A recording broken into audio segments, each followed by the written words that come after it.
दिल्ली शराब घोटाला मामले में अरविंद केजरीवाल और उनकी पूरी पार्टी बुरी तरह से उलझ गई है।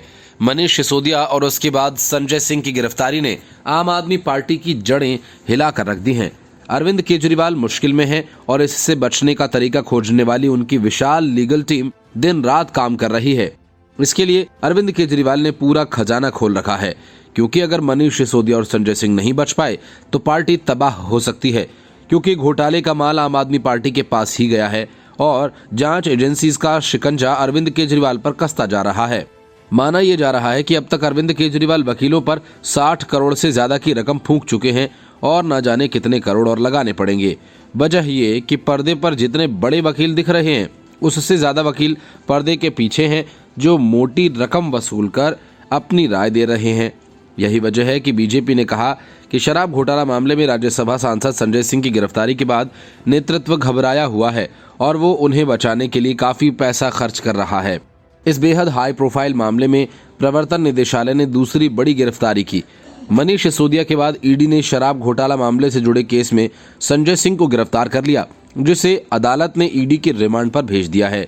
बीजेपी प्रवक्ता शहजाद पूनावाला और सांसद परवेश वर्मा ने आरोप लगाया कि इस घोटाले के पीछे अरविंद केजरीवाल किंगपिन हैं और उनकी भूमिका की भी जल्द जांच होगी। परवेश वर्मा ने पूछा कि क्या केजरीवाल को देश की न्यायपालिका पर भरोसा नहीं है कि उनकी पार्टी प्रदर्शन कर रही है और भ्रष्ट को बचाने के लिए मोटी रकम खर्च कर रही है। उन्होंने ये भी दावा किया कि केजरीवाल ने दोनों आरोपियों संजय सिंह और मनीष सिसोदिया को बचाने के लिए बड़े वकीलों पर 60 करोड़ रुपए खर्च किए। उन्होंने कहा कि संजय सिंह की गिरफ्तारी के बाद केजरीवाल घबरा गए हैं और वो बेकार की बातें कर रहे हैं। अरविंद केजरीवाल, जो खुद को एक IRS अधिकारी बताते हैं, वो सही मायने में शराब घोटाला के किंग पिन हैं और जल्द ही उनकी भी जांच होगी। बीजेपी ने आरोप लगाया कि केजरीवाल और उनकी पार्टी हमेशा विक्टिम कार्ड खेलती है। परवेश वर्मा ने कहा कि अब वो कह रहे हैं कि बीजेपी चुनाव से डरी हुई है। जब ईडी संजय सिंह से सवाल करेगी तब ये सारी चीजें केजरीवाल और आम आदमी पार्टी की मदद नहीं करेंगी। उन्होंने दावा किया कि ईडी ने कोर्ट को बताया कि 2 करोड़ के ट्रांजैक्शन में संजय सिंह शामिल थे। भाजपा नेता शहजाद पूनावाला ने केजरीवाल पर हमला बोलते हुए कहा कि वो अन्ना हजारे के साथ भ्रष्टाचार मुक्त भारत की बात करते थे, लेकिन अब वो लालू यादव का बचाव करते हैं। बीजेपी ने सवाल उठाया कि अगर शराब घोटाला मामले में कोई सबूत नहीं मिला तो फिर क्यों अदालत ने सुनवाई के दौरान मनीष सिसोदिया को इस पूरे घोटाले का आर्किटेक्ट कहा था। इसके अलावा कोर्ट ने पैसों के लेन देन की बात को भी माना था। शहजाद पूनावाला ने कांग्रेस पर भी हमला बोला। शहजाद पूनावाला ने कहा कि कांग्रेस नेता शराब घोटाले में आम आदमी पार्टी नेताओं के शामिल होने का आरोप लगाते आए हैं, लेकिन जब से वो गठबंधन बना है तब से आश्चर्यजनक ढंग से उन्होंने चुप्पी साध ली है। Bureau report, news of India. Sanjay Singh की गिरफ्तारी के तुरंत बाद शरद पवार सामने आए और कह डाला, अरविंद केजरीवाल कांग्रेस को दिल्ली में 3 सीटें देने को तैयार हैं। शरद पवार के इस बयान की टाइमिंग पर कांग्रेस के कान खड़े हो गए। माना जा रहा है कि शरद पवार ने ऐसा बयान सिर्फ कांग्रेस को खुश करने के लिए दिया है, ताकि वह भी संजय सिंह की गिरफ्तारी का विरोध करें। लेकिन केजरीवाल की पार्टी से हाथ जला चुकी कांग्रेस ने संजय सिंह का समर्थन करना तो दूर, उनसे आम आदमी पार्टी पर ही हमले शुरू कर दिए। सबसे पहले दिल्ली प्रदेश के कांग्रेस प्रदेश प्रभारी दीपक बाबरिया ने केजरीवाल को ड्रामेबाज कह डाला और उसके बाद अरविंदर सिंह लवली ने कहा कि गलती करने वाले को सजा तो मिलनी ही चाहिए।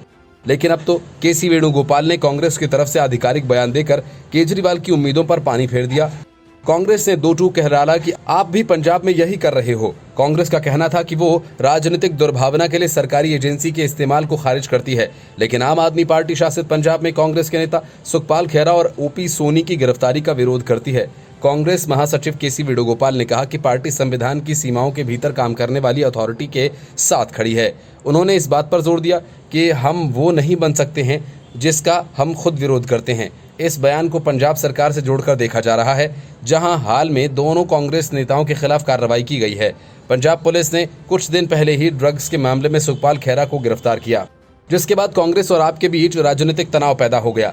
तो केजरीवाल ने कांग्रेस को टक्का सा जवाब दिया था, कानून अपना काम करेगा। लेकिन संजय सिंह की गिरफ्तारी के बाद केजरीवाल के बोल बदल गए और वे चाहने लगे कि कांग्रेस उनका साथ दे। अरविंद केजरीवाल ने कहा था कि पंजाब में हम नशा कारोबार को खत्म करने के लिए अभियान चला रहे हैं। वेणुगोपाल ने एक्स पर पोस्ट किया और लिखा कि संजय सिंह की गिरफ्तारी बीजेपी के प्रतिशोध की राजनीति को एक अलग लेवल पर लेकर जाती है। हम उनके साथ पूरी एकजुटता के साथ खड़े हैं और राजनीतिक हिसाब बराबर करने के लिए कानून प्रवर्तन एजेंसियों के इस्तेमाल को खारिज करते हैं। उन्होंने कहा कि इस कारण से हम पंजाब पुलिस द्वारा अखिल भारतीय किसान सभा के अध्यक्ष सुखपाल खैरा जी और पंजाब के पूर्व डिप्टी सीएम ओपी सोनी की गिरफ्तारी का भी विरोध करते हैं। मतलब साफ है कि अगर केजरीवाल को कांग्रेस का साथ चाहिए तो उन्हें ओपी सोनी और सुखपाल खैरा के खिलाफ कार्रवाई बंद करनी होगी और भविष्य में भी कांग्रेस के किसी नेता को नहीं छेड़ने का भरोसा देना होगा। दोनों पार्टियों के बीच बात तभी बन पाएगी। साफ है कि कांग्रेस केजरीवाल के साथ मोलभाव के मूड में है। Bureau report, news of India. Bharat चीन सीमा विवाद हो या फिर दोनों देशों के सैनिकों के बीच संघर्ष, चीन का पैसा खाकर भारत के खिलाफ प्रोपेगेंडा चलाने वाले और देश की संप्रभुता और क्षेत्रीय अखंडता के साथ खिलवाड़ कर रहे न्यूज क्लिक के कर्ता धर्ताओं को जब गिरफ्तार किया गया तो कांग्रेस ने सबसे पहले सरकार के खिलाफ मोर्चा खोल दिया और उसके बाद वकील कपिल सिब्बल का दिल मचलने लगा और वे न्यूज क्लिक के संस्थापक संपादक प्रबीर पुरकायस्थ और HR हेड अमित चक्रवर्ती की गिरफ्तारी को अवैध बताते हुए हाईकोर्ट जा पहुंचे। लेकिन सॉलिसिटर जनरल तुषार मेहता के सामने कपिल सिब्बल की नहीं चली और मामले को सोमवार तक के लिए टाल दिया गया। कपिल सिब्बल अदालत में गिरफ्तारी को अवैध साबित करने पर तुले रहे तो कोर्ट ने साफ कहा कि मामला उस प्रकृति का नहीं है कि हम आपको रिहा कर दें। इसके पहले कपिल सिब्बल ने कहा कि हमारी अदालतों को क्या हो रहा है, मुझे गिरफ्तारी का कोई आधार नहीं दिया गया है। हाईकोर्ट के नियम कहते हैं कि मैं वकील का हकदार हूं। नियम आगे कहता है कि अगर 24 घंटे खत्म हो रहे हैं तो अस्थायी रिमांड जारी किया जाए ताकि वकील पेश हो सकें। ऐसा कोई आदेश पारित नहीं किया गया और उसे रिमांड पर लिया गया। सुप्रीम कोर्ट ने अब PMLA आदेश में कहा है कि गिरफ्तारी का आधार लिखित में दिया जाना चाहिए। सॉलिसिटर जनरल तुषार मेहता ने कहा कि सिब्बल ने कई ऐसे तथ्य रखे हैं जो मैं नहीं जानता। सिब्बल ने कहा कि वह रिहाई के हकदार हैं। गिरफ्तारी का कोई आधार नहीं मुहैया कराया गया। मुझे अंतरिम जमानत मिलनी चाहिए। अदालत ने SG से पूछा कि रिमांड ऑर्डर में कुछ मिसिंग है। वकील को सुना ही नहीं गया। SG मेहता ने कहा कि वह गुहार लगा सकते हैं, तलवार नहीं लटका सकते। कपिल सिब्बल ने कहा कि आप हर वक्त ऐसा ही करते हैं। ऑर्डर पारित होने लायक नहीं, मैं जेल में क्यों रहूं। प्रबीर पुरकायस्थ और अमित चक्रवर्ती को दिल्ली पुलिस की स्पेशल सेल ने चाइना से फंडिंग को लेकर विरोधी प्रोपेगेंडा चलाने के अपराध में गिरफ्तार किया है। ये वही प्रबीर पुरकायस्थ हैं जो अमेरिका में बैठे चीन के दलाल नेविल राय से बात कर रहे थे कि भारत चीन सीमा विवाद को कैसे रिपोर्ट किया जाए। उत्तर पूर्वी राज्यों पर चीन अपना दावा ठोकता रहा है। अरुणाचल प्रदेश और कश्मीर को कैसे विवादित क्षेत्र घोषित किया जाए और भारत के नक्शे से कैसे अरुणाचल को हटाकर दिखाया जाए ताकि चीन खुश हो जाए। न्यूज क्लिक के खिलाफ दिल्ली पुलिस स्पेशल सेल की FIR में कहा गया कि भारत की संप्रभुता और क्षेत्रीय अखंडता को बाधित करने, भारत के खिलाफ असंतोष पैदा करने और एकता, अखंडता, सुरक्षा को खतरे में डालने के इरादे से साजिश के तहत भारत के लिए शत्रुतापूर्ण भारतीय और विदेशी संस्थाओं द्वारा भारत में अवैध रूप से करोड़ों की विदेशी धनराशि का निवेश किया गया है। दिल्ली पुलिस ने गुप्त इनपुट का हवाला देते हुए कहा कि भारत की संप्रभुता और क्षेत्रीय अखंडता को बाधित करने के इरादे से साजिश के तहत भारतीय और विदेशी संस्थाओं की ओर से देश में अवैध रूप से करोड़ों की विदेशी पैसे का निवेश किया गया। आरोपियों ने विदेशी फंड की आड़ में 115 करोड़ रुपए से ज्यादा हासिल किए। पुलिस का कहना है अमेरिका स्थित वर्ल्ड वाइड होल्डिंग्स LLC से अप्रैल 2018 से PP ने news click studio private limited को अवैध तरीके से करोड़ों रुपए मिले, जिसके शेयर धारक प्रबीर पुरकायस्थ, अमित सेन गुप्ता, दोराई स्वामी, रघुनंदन, बप्पादित्य सिन्हा, गौतम नवलखा, गीता हरिहरन, अमित चक्रवर्ती और world wide media holdings LLC हैं। पुलिस ने कहा कि विदेशी फंड चीन की कम्युनिस्ट पार्टी के प्रचार विभाग के सदस्य नेविल रॉय सिंघम ने वर्ल्ड वाइड मीडिया होल्डिंग्स समेत कई संस्थाओं के जरिए उपलब्ध कराया। Bureau report, news of India. Delhi शराब घोटाला मामले में संजय सिंह की गिरफ्तारी से ही आम आदमी पार्टी के नेताओं पर मंडरा रहा संकट टलता नहीं दिख रहा है, क्योंकि ईडी की चार्जशीट में पार्टी के एक और बड़े नेता का नाम है। माना जा रहा है कि देर सवेर ईडी का कार्रवाई उनके खिलाफ हो सकती है। आम आदमी पार्टी के बड़े नेता और अरविंद केजरीवाल तक के करीबी राज्यसभा सांसद राघव चड्ढा का नाम भी चार्जशीट में दर्ज है। शराब घोटाला मामले में ईडी ने मई 2023 में एक सप्लीमेंट्री चार्जशीट दाखिल की थी, जिसमें चड्ढा के नाम का भी जिक्र किया गया था। चार्जशीट के मुताबिक पूर्व डिप्टी सीएम मनीष सिसोदिया के PA अरविंद केजरीवाल ने अपने बयान में कहा कि डिप्टी सीएम मनीष सिसोदिया के आवास पर एक बैठक हुई थी, जिसमें राघव चड्ढा, पंजाब के एक्साइज कमिश्नर, आबकारी अधिकारी और विजय नायर मौजूद थे। चार्जशीट में राघव चड्ढा का नाम का जिक्र है, लेकिन आरोपी के तौर पर उनका नाम नहीं है। चड्डा ने नाम का जिक्र होने के तुरंत बाद आरोप को गलत बताया था। उन्होंने कहा था कि दुर्भावना से ग्रस्त होकर ये काम किया गया। उन्होंने मामले को राजनीतिक बताया था। चड्डा आम आदमी पार्टी के शीर्ष इकाई पीएसी के सदस्य हैं। यही वजह है कि अरविंद केजरीवाल सुप्रीम कोर्ट की टिप्पणी को गलत तरीके से कोट करके पूरे शराब घोटाला मामले को ही फर्जी बता रहे हैं।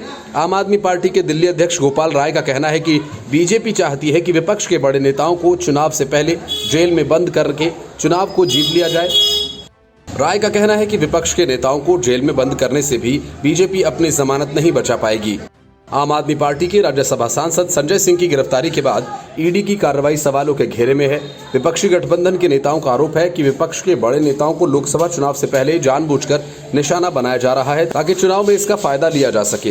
विपक्षी गठबंधन के कम से कम 8 पार्टियों के बड़े नेता अभी ईडी के रडार पर हैं। 5 राजनीतिक पार्टियों के तो नंबर 2 के नेता शामिल हैं, जिनमें तृणमूल के अभिषेक बनर्जी, जेएमएम के हेमंत सोरेन, शिवसेना यूबीटी के संजय राउत, एनसीपी के जयंत पाटिल नाम प्रमुख हैं। कांग्रेस के सोनिया गांधी, मल्लिकार्जुन खड़गे, राहुल गांधी ईडी की जांच के घेरे में हैं। तीनों नेताओं से आखिरी बार साल 2022 में जून में पूछताछ हुई थी। लोकसभा चुनाव से पहले जिस तरह ईडी की कार्रवाई में तेजी आई है, उससे विपक्षी पार्टियों की टेंशन बढ़ गई है, क्योंकि विपक्ष के जो नेता ईडी के रडार पर हैं, उनमें से अधिकांश पर अपनी पार्टी के चुनावी मैनेजमेंट की भी जिम्मेदारी है। खासतौर से आम आदमी पार्टी और टीएमसी अभिषेक बनर्जी से शिक्षा भर्ती घोटाला मामले में ईडी पूछताछ करना चाहती है। अभिषेक पार्टी के राष्ट्रीय महासचिव हैं, जो अध्यक्ष के बाद सबसे पावरफुल पद है, और इस तरह हेमंत सोरेन से भी ईडी पूछताछ करना चाहती है।